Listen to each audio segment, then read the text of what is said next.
చీర కళ్ళ కాటుక ఎర్ర బొట్టు తెల్ల చీర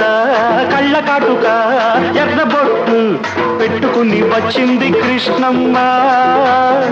ఏదో కబురు పట్టుకొచ్చింది కృష్ణమ్మ